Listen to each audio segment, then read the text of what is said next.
Sudah waktunya untuk membahas eksperimen ilmiah pada manusia yang sulit dipercaya. Hari ini, kita akan membuka berkas 6 kasus spesifik di mana subjek uji adalah manusia, dan hasilnya benar-benar menjadi mimpi buruk psikologis. Manipulasi emosi secara daring. Tetaplah duduk, karena yang pertama sebenarnya sedang terjadi di saku Anda sendiri. Pada tahun 2012, ilmuwan data di salah satu platform media sosial terbesar ingin tahu apakah emosi itu menular. Untuk mengetahuinya, mereka tidak meminta sukarelawan. Mereka hanya mengubah sedikit kode dan menargetkan hampir 700.000 pengguna sebagai kelinci percobaan di labirin digital. Satu kelompok diberikan sebagian besar unggahan yang positif. Kelompok lainnya hanya mendapatkan berita terburuk dan konten negatif. Hasilnya cukup mengerikan. Mereka membuktikan bahwa jika Anda melihat kesedihan, Anda akan membagikan kesedihan. Kecemasan menyebar seperti virus. Ini bukan hanya soal membuat orang merasa sedih. Ini tentang membuktikan bahwa emosi manusia bisa diprogram. Bisakah mereka membuat Anda memilih dengan cara tertentu? Studi itu dipublikasikan, dan publik pun marah. Tetapi respons perusahaan sangat mengungkapkan. Mereka hanya meminta maaf atas sisi komunikasinya, bukan atas studi itu sendiri. Itu adalah kenyataan pahit lainnya. Jika kita tidak membayar untuk produknya, maka kitalah produknya.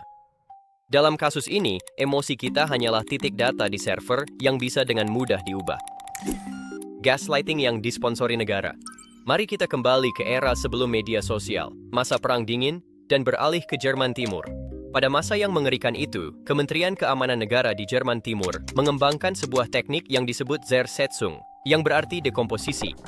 Tujuannya bukan untuk menangkap para pembangkang, melainkan secara diam-diam membuat mereka gila agar kehilangan kepercayaan diri dan reputasi. Tidak diperlukan kekerasan fisik. Para agen akan masuk ke rumah target saat mereka sedang bekerja. Mereka tidak akan mencuri apapun. Sebaliknya, mereka hanya akan mengatur ulang letak furniture. Mereka akan mengambil handuk dari kamar mandi dan memindahkannya ke dapur. Mereka akan mengubah waktu di jam alarm atau mengganti jenis teh di dalam toples. Menyeramkan. Ketika target pulang ke rumah, mereka merasakan ada sesuatu yang tidak beres secara halus. Setelah berminggu-minggu seperti ini, para korban mulai meragukan ingatan mereka sendiri dan akhirnya menjadi paranoid. Mereka berhenti mempercayai keluarga mereka. Kementerian berhasil menghancurkan kepribadian ribuan orang, membuktikan tak perlu penjara untuk menghancurkan seseorang, hanya perlu memutus pegangan realitas mereka. Eksperimen pajak. Sejarah membuktikan sebenarnya kita tidak butuh polisi rahasia untuk memanipulasi seluruh populasi. Surat biasa pun bisa melakukan tugas itu. Pada awal tahun 2000-an, pemerintah Inggris membentuk Behavioral Insights Team, yang juga dikenal sebagai Nudge Unit. Tujuan mereka adalah meningkatkan kepatuhan pajak tanpa mengubah undang-undang. Mereka memutuskan untuk menjalankan eksperimen psikologis besar-besaran pada jutaan warga dengan menggunakan surat pengingat pajak. Populasi dibagi ke beberapa kelompok dan dikirim versi surat berbeda. Satu grup dapat pengingat standar. Grup lain dapat surat dengan tekanan sosial seperti 9 dari 10 orang di kota Anda bayar pajak tepat waktu. Terdengar sepele, tapi itu memicu naluri kawanan yang kuat. Orang takut tampil berbeda. Eksperimen itu sukses, meraup jutaan pound tambahan.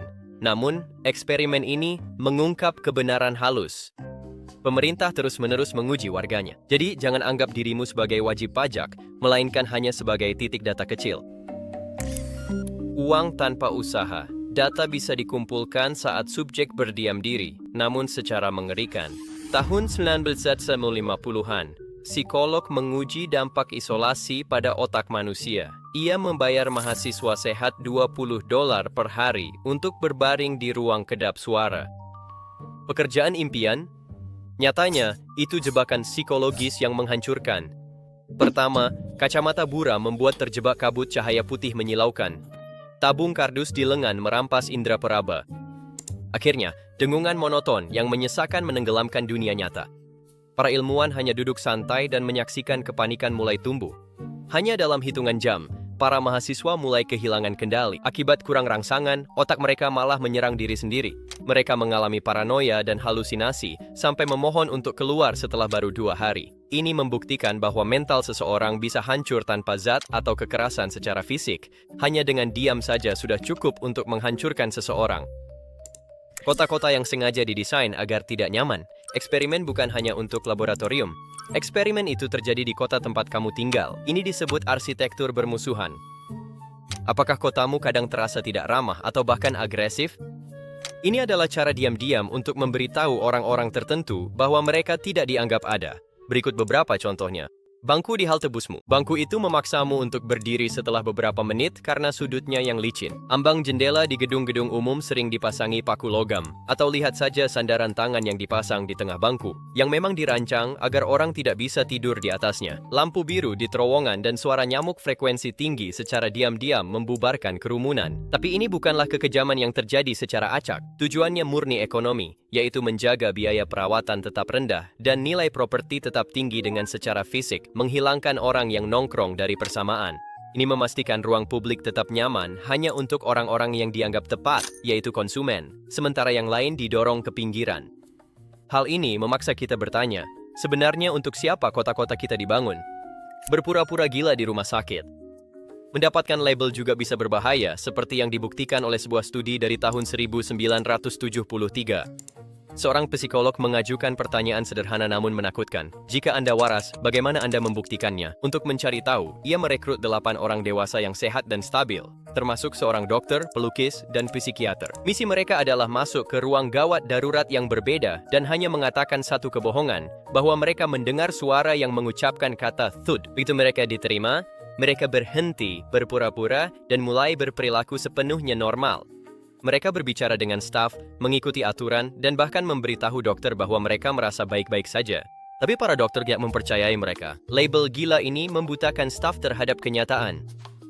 Saat pasien menulis di jurnal, perawat menyebutnya perilaku menulis obsesif. Saat mereka menunggu makan siang lebih awal, itu disebut sindrom oral akuisitif. Bayangkan rasa frustrasinya. Anda jujur, dan itu jadi gejala.